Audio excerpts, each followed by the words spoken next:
கர்த்தரை துதியுங்கள். ஆமென்.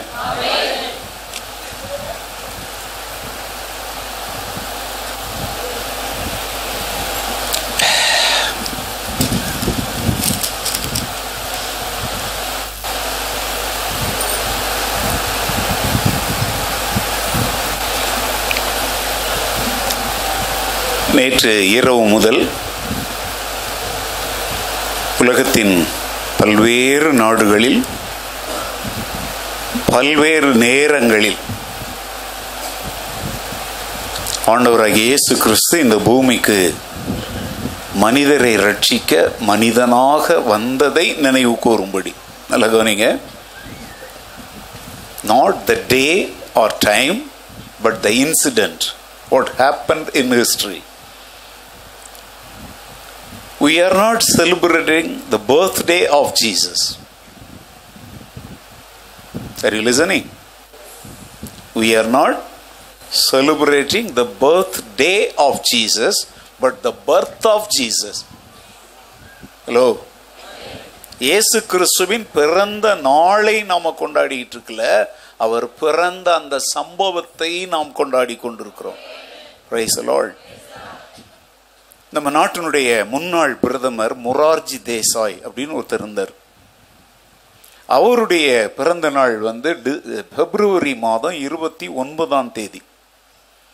பிப்ரவரி மாசத்துல எத்தனை நாட்கள் உண்டு? எத்தனை வருஷத்துக்கு ஒரு முறை 29 வரும்?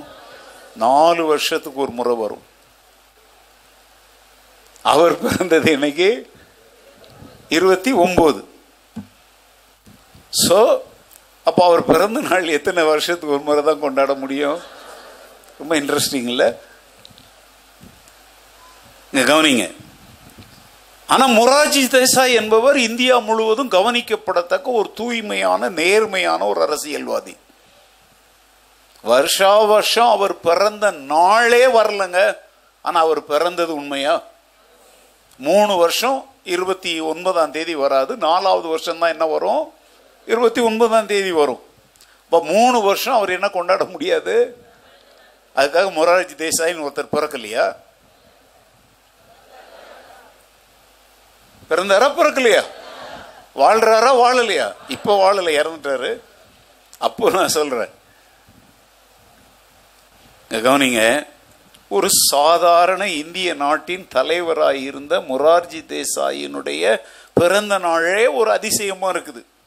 ஆனால் அந்த 29 என்று ஒன்று வராவிட்டாலும் அவர் பிறந்தது உண்மை. இந்த நாட்டிற்காக அவர் உழைத்தது உண்மை. இந்த நாட்டின் மாபெரும் தலைவர்களில் ஒருவராக மாறியது உண்மை. ஆண்டவராகிய இயேசு கிறிஸ்து டிசம்பர் 25 பிறந்தாரா பிறக்கலையாங்கிற அந்த வழக்கு, வம்பு, கோர்ட்டு கேஸ் எல்லாம் நமக்கு வேண்டாம். இயேசு பிறந்தார் என்பதுதான் முக்கியம். ஹல்லேலூயா. அதனால ட்ரெடிஷ்னலா அதுலேயும் நிறைய பேர் பார்த்தீங்கன்னா ராத்திரி கரெக்டாக 12 மணிக்கு மாஸ்.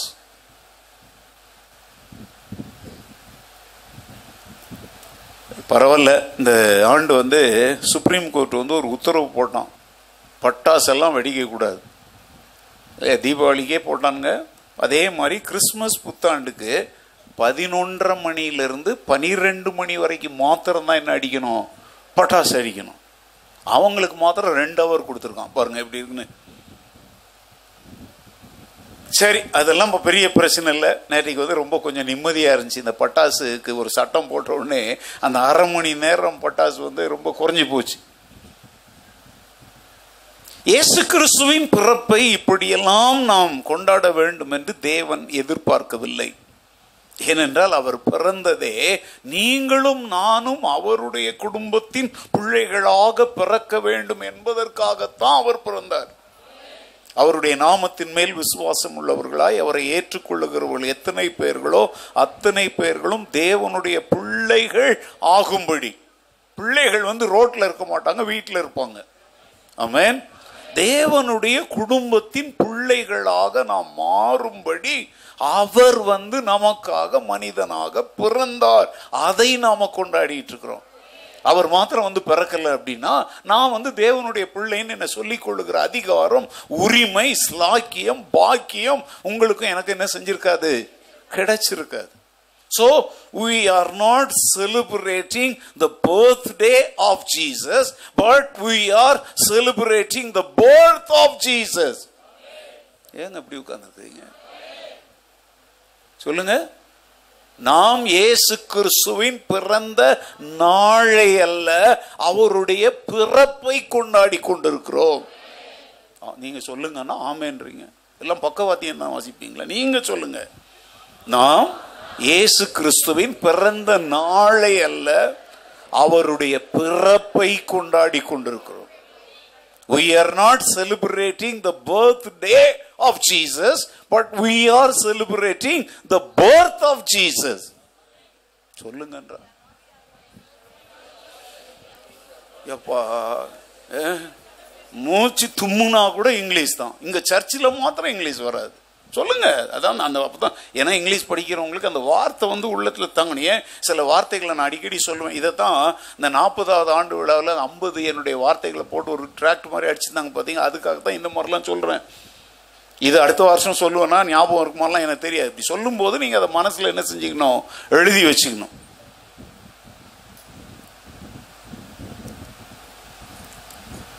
அதனால ஒரு பெரிய வாழ்த்தெல்லாம் சொல்லி, இப்போ என் பிறந்த நாள்னா எனக்கு வாழ்த்து சொல்லலாம், உங்கள் பிறந்த நாளுக்கு உங்களுக்கு வாழ்த்து சொல்லலாம், இயேசுவின் பிறந்த நாளுக்கு நம்மளே வாழ்த்து சொல்லிக்கிட்டா எப்படிங்க? இயேசுவின் பிறந்த நாளில் யாரை வாழ்த்தணும்? அதுக்கு பேர் தான் ஆராதனை. Mass, Christ mass. மாசுனாலே என்ன? கத்தோலிக்க மாசுக்கு போறீங்களான்றாங்களா? மாசுனாலே அதனுடைய இன்டைரக்ட் அர்த்தம் என்ன?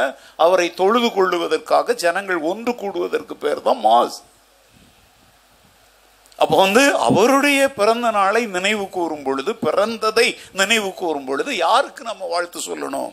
அதனால தான் இப்போ பாடணும், பிறந்தார் பிறந்தார் கிறிஸ்து பிறந்தார், வாழ்த்தி பாடுவோம். அவரை வாழ்த்தி பாடணும். அவரை துதிக்கிற துதி நம்முடைய உள்ளத்தில் இருக்கணும்.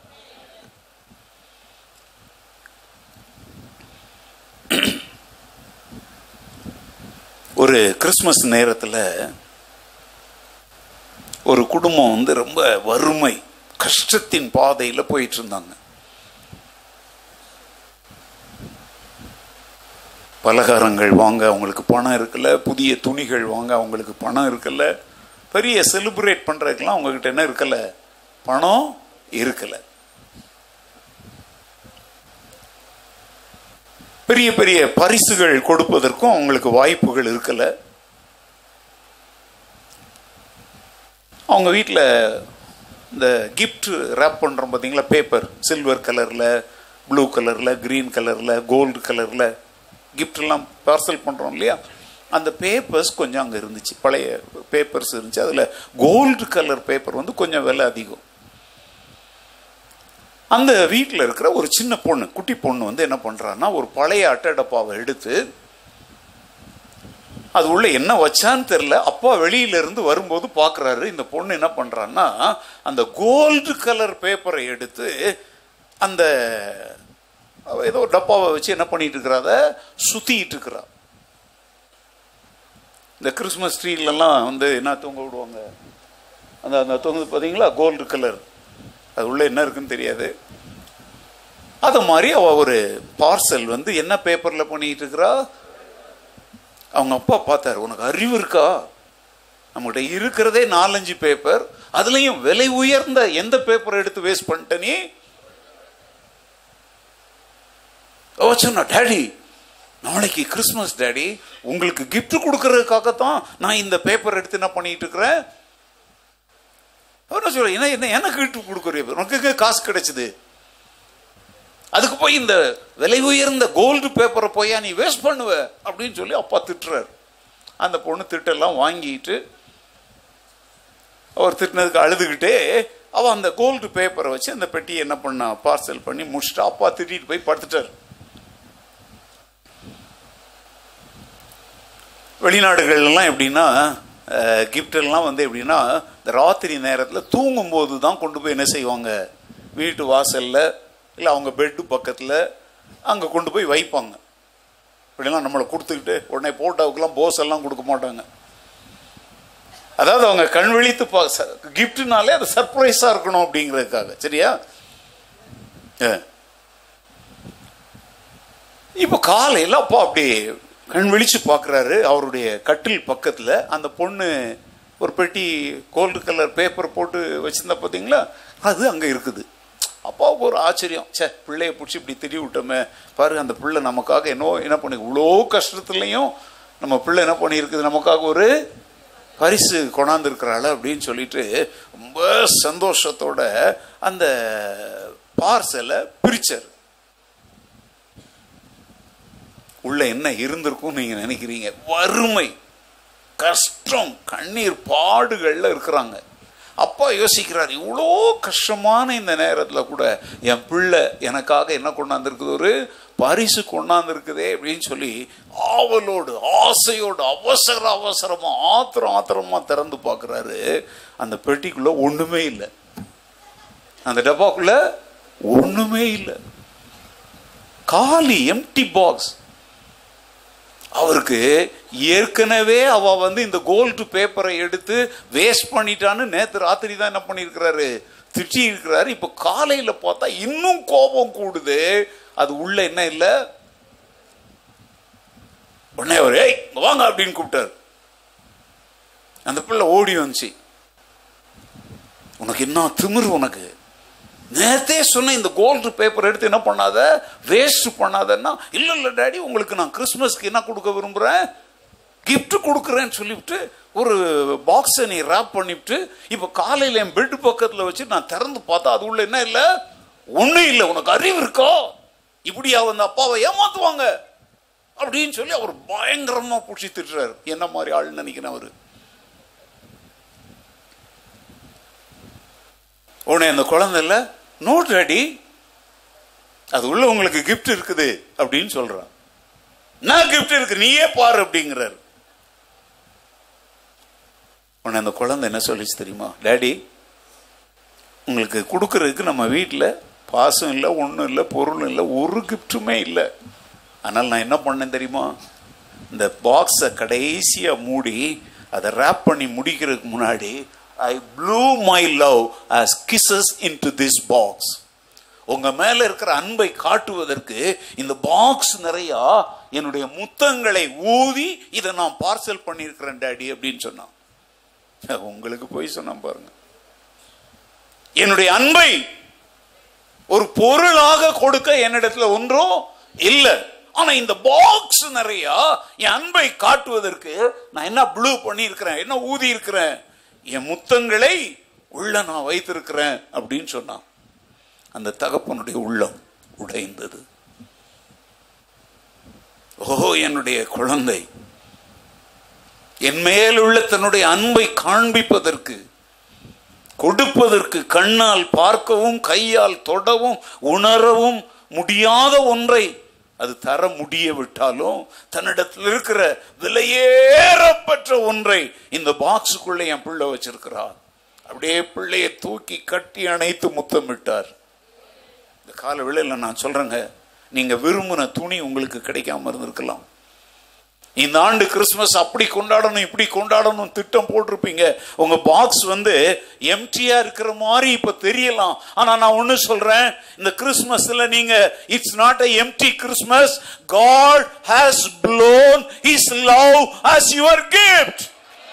தேவன் தன்னுடைய அன்பை உங்கள் மேல் ஊதி தன்னுடைய பரிசாக இந்த கிறிஸ்துமஸ் நாளை நீங்கள் காணும்படி கர்த்தர் கிருபை செய்திருக்கிறார்.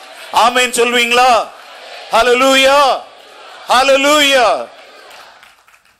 Gift of love. நேற்றைக்கு என்னுடைய ஃபேஸ்புக்கில் நான் ஒரு ஸ்டேட்டஸ் போட்டிருந்தேன். அது உங்களுக்கு நம்ம சர்ச் குரூப்பில் கூட நான் போட்டிருந்தேன். பார்த்தீங்களா? 2 கிறிஸ்மஸ் ட்ரீ மாதிரி இருக்கும். ஒரு சின்ன கட்டத்தில் ஒன்று போட்டிருந்தேன். அது என்ன தெரியுமா? யாராவது ஞாபகப்படுத்தி சொல்ல முடியுமா? நிறைய பேர் அதை உங்கள் டிபி பிக்சராக கூட மாற்றி இருக்கிறீங்க. அதில் நான் என்ன எழுதி இருந்தேன் யாராவது சொல்ல முடியுமா? இல்லையா? என்னத்தை தான் படிக்கிறீங்க? இன்று காலையில் நான் 2 பரிசுகளை திறந்தேன். அது என்னுடைய 2 கண்கள். நான் காலையில கண் விழிக்கும் போது, நல்ல கவனிங்க, யோசிச்சு பாருங்க. குறிப்பாக அகாப்பே திருச்சபை மக்கள் இப்ப நான் சொல்றத நல்லா புரிஞ்சுக்குவீங்க. போன வருடம் இந்த கிறிஸ்துமஸ் நாள்ல கூலிங் கிளாஸ் போட்டுட்டு நான் அங்க உட்கார்ந்திருந்தேன். இந்த இடத்துல ஜிம் நின்று பிரசங்கம் செய்தோம். டாக்டர்கள் 1 வருடமோ 6 மாதமோ நீ என்ன ஆயிடுவ? குருடன் ஆயிடுவ.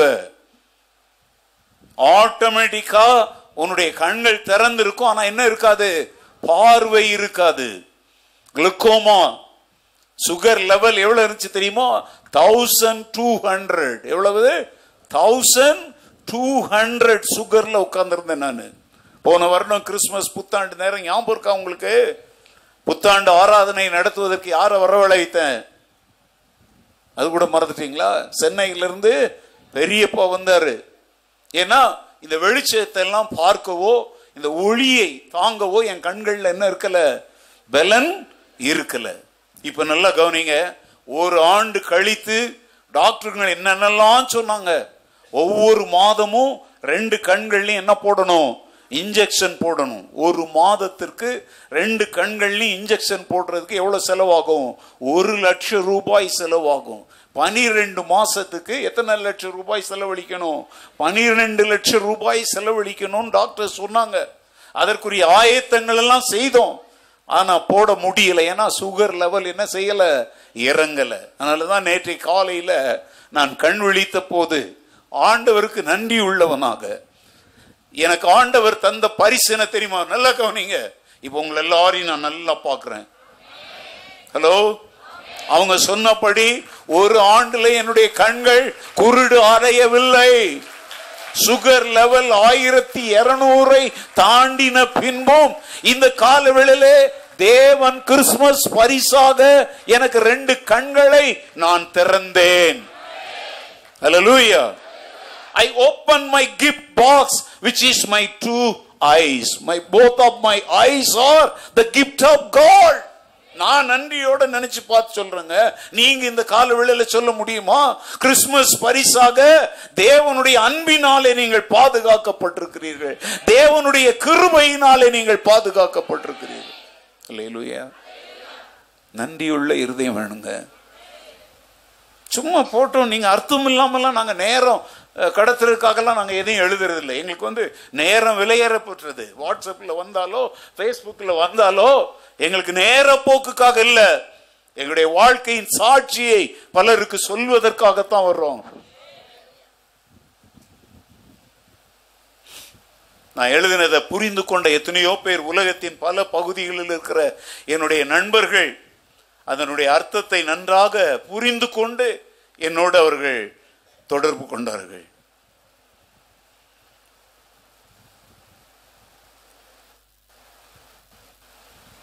அந்த குழந்தை செய்தது போல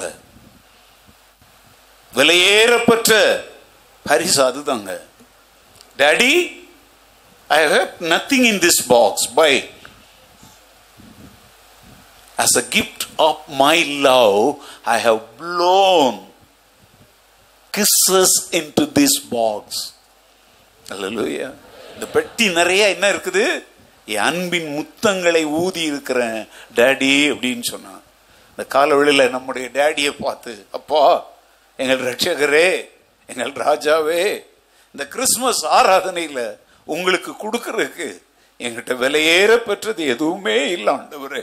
என் அன்பை துதியாக, ஸ்தோத்திரமாக, நன்றியாக உமக்கு நான் ஊதுகிறேன். சொல்வீங்களா? கை எப்படி வைங்க. கையை எடுத்து ஆண்டவரை நன்றியோடு நினைத்து பார்த்து, oh my Lord, I blow my love as my worship to you in this day. என் அன்பின் ஆண்டவரே, என் அன்பை உமக்கு கிறிஸ்துமஸ் பரிசாக நான் ஊதுகிறேன். தொழுகையாக, ஆராதனையாக, துதியாக, ஸ்தோத்திரமாக, நன்றி பலியாக உமக்கு நான் அதை ஊதுகிறேன். ஹல்லேலூயா, ஹல்லேலூயா.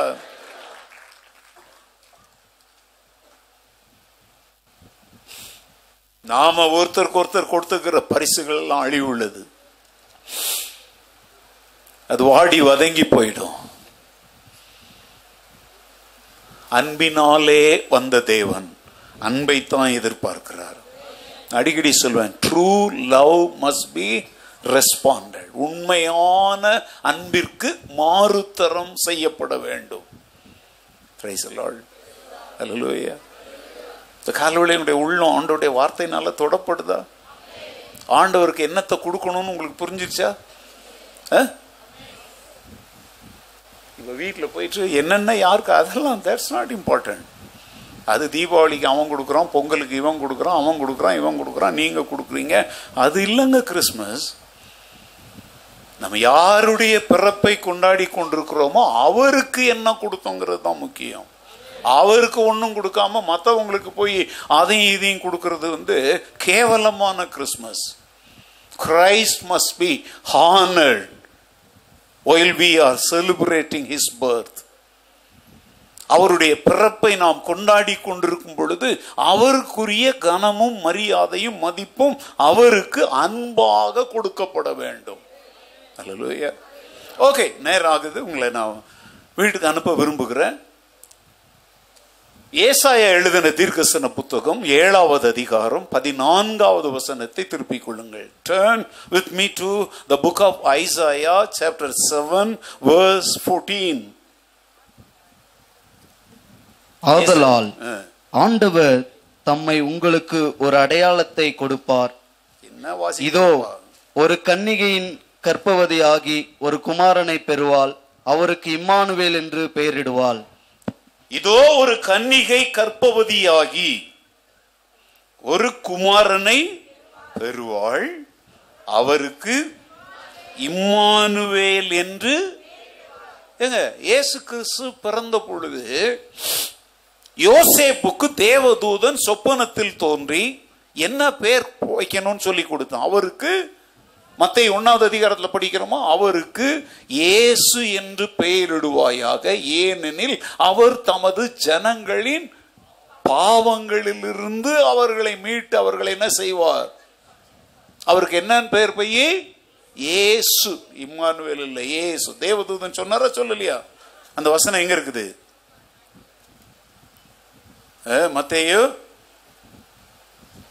மத்தேயுவா லூக்காவா? எடுத்து வாசிங்க.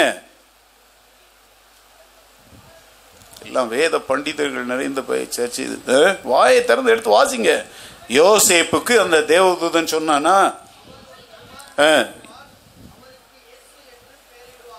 அவருக்கு இயேசு என்று என்ன செய்வார்கள்?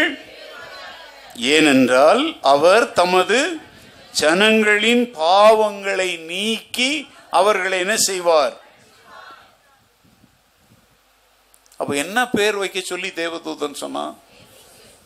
ஆனா இங்க ஏசாயா சொல்றாரு, அவருக்கு என்ன என்று பெயரிடுவாள்? இம்மானுவேல். குழப்பமா இருக்குல்ல? தேவதூதன் சொன்ன பேர் என்னது? இயேசு. அதே மத்தேயு 1வது அதிகாரம் கீழே வாங்க, 22வது வசனம் பாருங்க. தீர்க்கதரிசியின் மூலமாய் கர்த்தராலே உரைக்கப்பட்டது நிறைவேறும்படி இதெல்லாம் நடந்தது. அவள் இதோ ஒரு கன்னிகை கர்ப்பவதியாகி ஒரு குமாரனை பெறுவாள், அவருக்கு இம்மானுவேல் என்று பெயரிடுவார்கள் என்று சொன்னான். இம்மானுவேல் என்பதற்கு தேவன் நம்மோடு இருக்கிறார் என்று அர்த்தமாம். கடைசி வசனம் சொல்லுது, அவள் தன் முதற் பேரான குமாரனை பெருமளவும் அறியாதிருந்து அவருக்கு இயேசு என்று பெயரிட்டார். இந்த இடத்துல பாருங்க, இந்த 2 பேர் வருது. இயேசு என்கிற பெயர் அங்க தேவதூதன் சொல்றான், தீர்க்கதரிசியினால் உரைக்கப்பட்டபடியே அவருக்கு என்ன என்று பெயரிடுவார்கள்? இம்மானுவேல் என்று பெயரிடுவார்கள். நம்ம இந்த இயேசு என்கிற பெயரை நம்ம அதிகமாக சிந்திக்கிறோம். ஆனால் இயேசுவின் பிறப்பிலே அவருக்கு இன்னொரு பெயரும் அங்கே சொல்லப்பட்டது. அது காரண பெயர், வித் ரீசன். ஏனென்றால் அங்க போட்டிருக்குது இம்மானுவேல் என்பதற்கு தேவன் நம்மோடு இருக்கிறார் என்று என்னவாம் அர்த்தமாம். லூக்கா 1வது அதிகாரம் 31வது வசனத்தை பாருங்க. Look chapter 1 verse 31. லூக்கா 1:31. இதோ நீ கர்ப்பவதியாகி ஒரு குமாரனை பெறுவாய், அவருக்கு இயேசு என்று பெயரிடுவாயாக. இங்க என்ன பெயர் சொல்றாங்க? இயேசு என்கிற பெயர். யோவான் 12வது அதிகாரம் 14வது வசனம். John chapter 12 verse 14.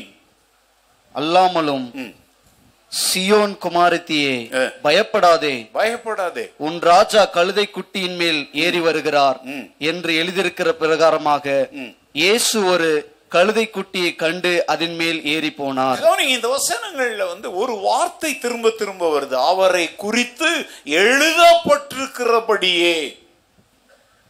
அப்ப ஏசாயா 7:14 எழுதப்பட்டபடி அவருக்கு என்ன பெயரும் இருந்துச்சு? இம்மானுவேல் என்கிற பெயரும் கொடுக்கப்பட்டது. பைபிள்ல 2 இடத்துல தான் இந்த வார்த்தை வருது. என்ன பேரு? இம்மானுவேல். நம்ம ஒரு பாட்டு பாடுவோம் தெரியுமா? Immanuel God is with us. பாட்டு ஞாபகம் இருக்கு உங்களுக்கு? Jesus name above all names. அந்த நேம், அந்த பேர்ல என்ன பேர் இருக்குதுங்க? இம்மானுவேல். நான் இயேசுங்கிற பேரை நான் விட்டுறேன். இம்மானுவேல் அப்படிங்கிற 2 இடத்துல அந்த பேர் இருக்குது. ஒன்னு ஏசாயா 7:14 தீர்க்கதரிசியினால் உரைக்கப்பட்டது. மத்தேயு 1வது அதிகாரத்துல தேவதூதனால் அது மீண்டும் என்ன செய்யப்படுத்தப்படுகிறது? நினைவுபடுத்தப்படுகிறது. இயேசு என்பது ஒரு எபிரேய மொழி பெயர். அவர் மனிதனாக இந்த பூமியில பிறந்த பொழுது ஒரு மனிதனுக்கு என்ன தேவை? ஒரு பெயர் தேவை. இப்போ என்னை பற்றி யாராவது இந்த ஆள் பேர் என்ன அப்படின்னா என்ன சொல்வீங்க? அவன் பேரா என்ன சொல்வீங்க? நல்லா சொல்லுங்க. எங்க அம்மா அப்பா எனக்கு பாஸ்டர்னு பேர் வைக்கலையே. எனக்கு ரூபன் சத்யராஜன் தானே பேர் வச்சாங்க. நீங்க என்ன என் பேரை மாத்துறீங்க? எல்லாரும் கரெக்டா சொல்றீங்களே. ஆனா எங்க அம்மா அப்பா வச்ச பேரு என் சர்டிபிகேட்ல பாஸ்டர் ரூபன் சத்யராஜன் இல்ல. என் பேர் என்னன்னு தான் இருக்குது. ஆனா நீங்க இப்ப என்ன சொன்னீங்க? ஏன்? அதுக்கு தான் காரண பெயர். நான் பாஸ்டரா இருக்கிறேன், அதனால நீங்க என்ன பாஸ்டர்னு சொல்றீங்க. இயேசு என்கிற பெயர் அவர் மனிதனாக இந்த பூமியிலே பிறந்த பொழுது பலரும் அவரை அழைப்பதற்காக வைக்கப்பட்ட ஒரு பெயர். ஆனா அவர் இம்மானுவேல் என்கிற ஒரு பெயர் அவருக்கு கொடுக்கப்பட்டதற்கு காரணம் இருக்குது. அந்த காரணம் என்னன்னா, அவர் தமது ஜனங்களோடு இருந்தவர், இருக்கிறவர், இனிமேலும் இருக்க போகிறவர். ஹல்லேலூயா. இந்த வருட கிறிஸ்துமஸ்ல உங்களுக்கு எளிமையா ஷார்ட் அண்ட் ஸ்வீட்டா சொல்லி உங்களை நான் அனுப்ப விரும்புகிறேன். The message of Christmas is God with us. தேவன் நம்மோடு இருக்கிறார் என்பதுதான் கிறிஸ்துமஸ் செய்தி. ஹல்லேலூயா. சொல்லுங்க, கிறிஸ்துமஸ் செய்தி என்ன? தேவன் நம்மோடு. ஏன் தலையை குனிஞ்சிட்டு சொல்றீங்க? தலையை நம்புறீங்களா? ஏங்க, உலகத்துல வேற யாராவது இப்படி சொல்ல முடியுமா? உங்க கடவுள் எங்கன்னா மலை மேல இருக்குது, உங்க கடவுள் எங்கன்னா மரத்துல தொங்குது, உங்க கடவுள் எங்கன்னா நடுக்கடல்ல 4 பெண்கள் சுத்தி இருக்க பாம்பு மடியில படுத்து கிடக்குது, உங்க கடவுள் எங்க அப்படின்னா மலை மேல பெட்டதா மேல இருக்குது. ஆனா உலகத்துல உன் கடவுளை பற்றி சொல்லுன்னா அவர் என்னோடு இருக்கிறார்னு சொல்ற பாக்கியம் பெற்ற ஒரே ஜன கூட்டம் நீங்களும் நானும் தான். ஆமென். ஹல்லேலூயா. What is the message of Christmas? God with us. தேவன் என்னோடு எனக்குள்ளே எனக்காக இருக்கிறார். ஹல்லேலூயா. அதுக்கு பேர் தான் என்ன பேரு? இம்மானுவேல். ஜெயநகர்ல சுரேஷ் அப்படின்னு ஒரு சகோதரன் இருக்கிறார்.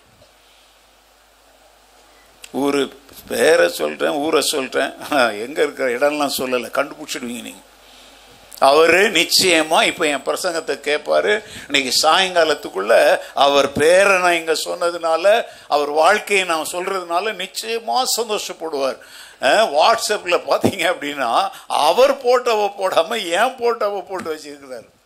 என் வாட்ஸ்அப்லயே அந்த டிபி பிக்சரா என் படத்தை நான் வைக்கல, சும்மா ஒண்ணு வச்சிருக்கிறேன், நீங்க யாருன்னு தெரிஞ்சுக்கிறேன். அவர் என்னுடைய போட்டோவை போட்டு வச்சிருக்கிறார். 2 நாட்கள் முந்தா நாள் என்கிட்ட திரும்ப திரும்ப பேசினார். அவருக்கு மகிழ்ச்சி, சந்தோஷம், ஆனந்தம். நான் தான் அவர் அங்கிருந்து இங்க சர்ச்சுக்கு வர முடியாதுங்கிறதுக்காக அங்க இருக்கிற என்னுடைய நண்பருடைய ஒரு சபைக்கு அவர் அனுப்பிட்டேன்.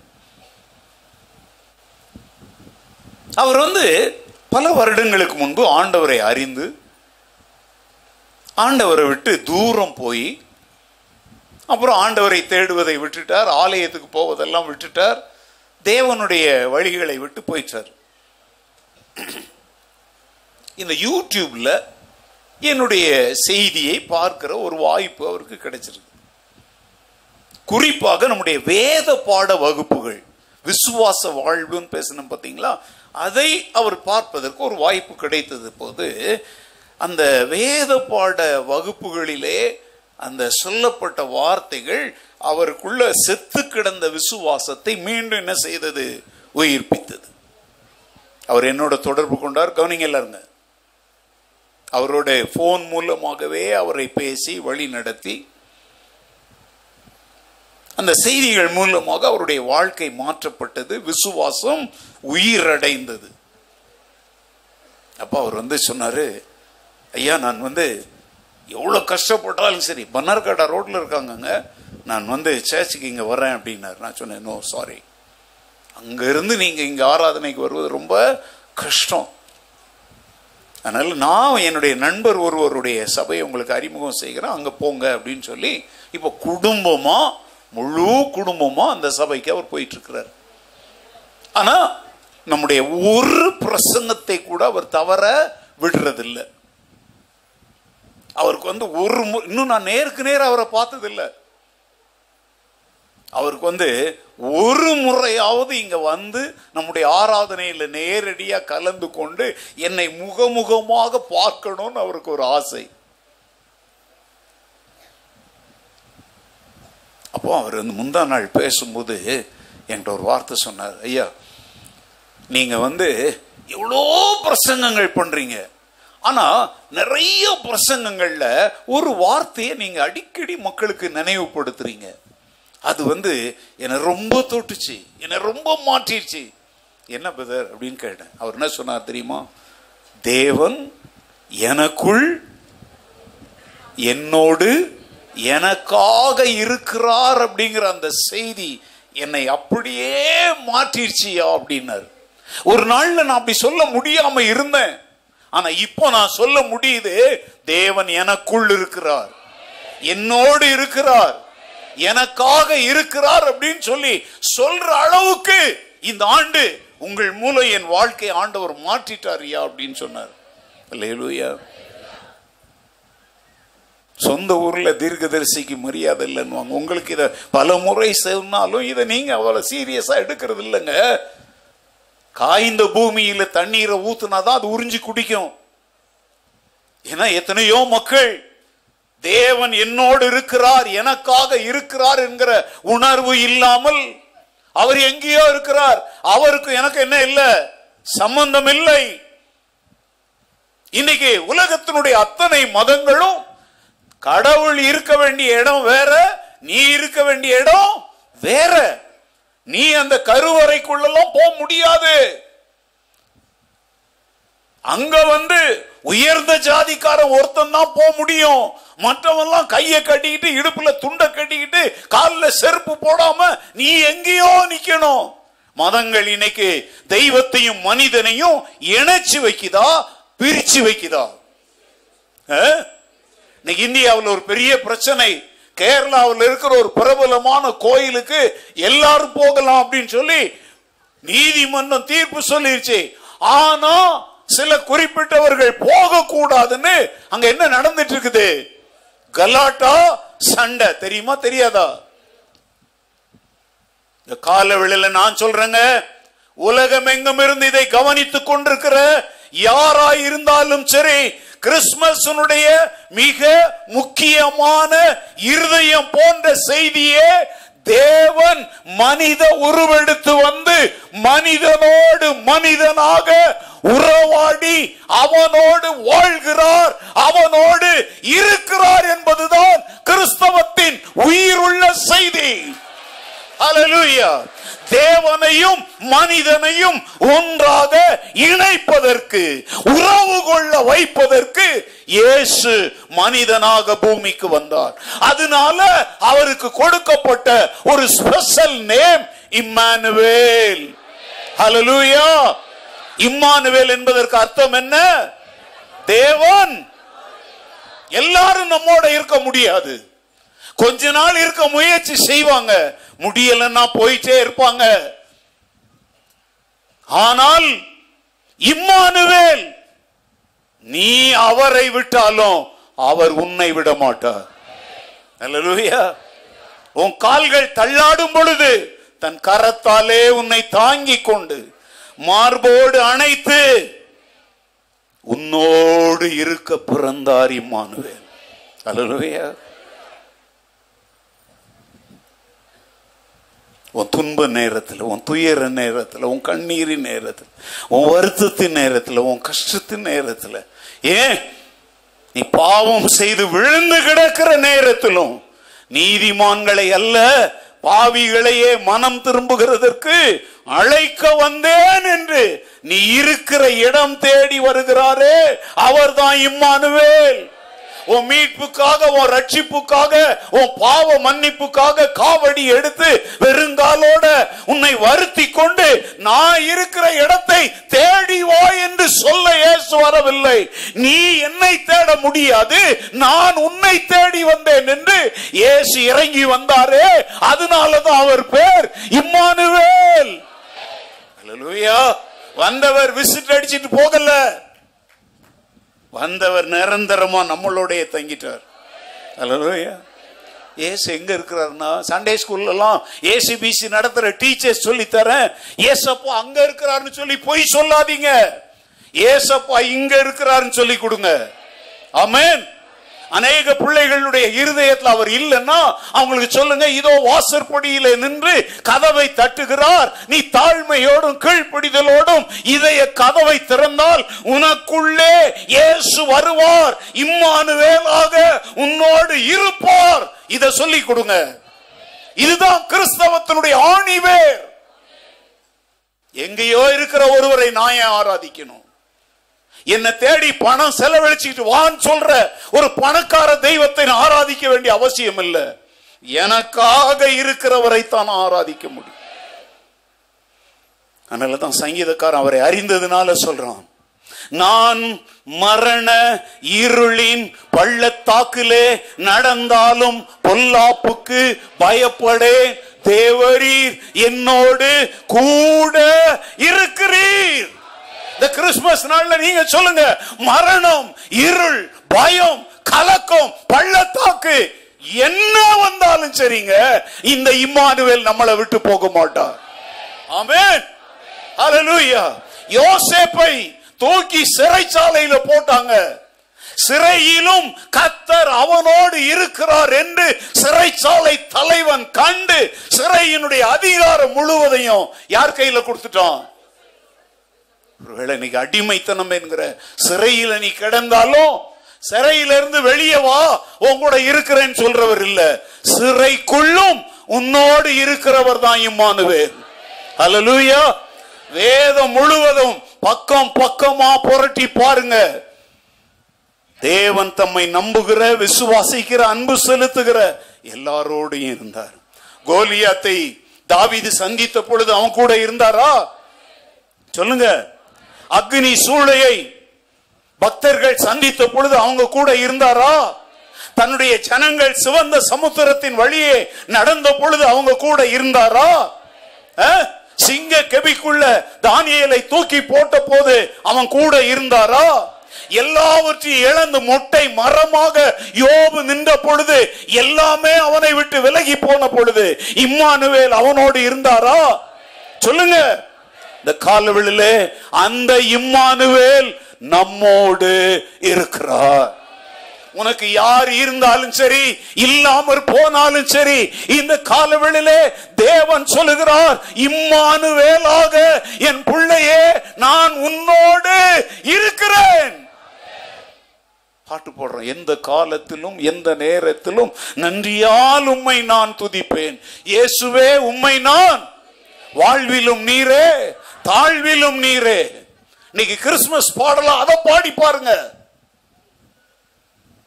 வாழ்வில் நிறைய பேர் நம்ம கூட இருப்பாங்க, தாழ்வில் இருக்க மாட்டாங்க.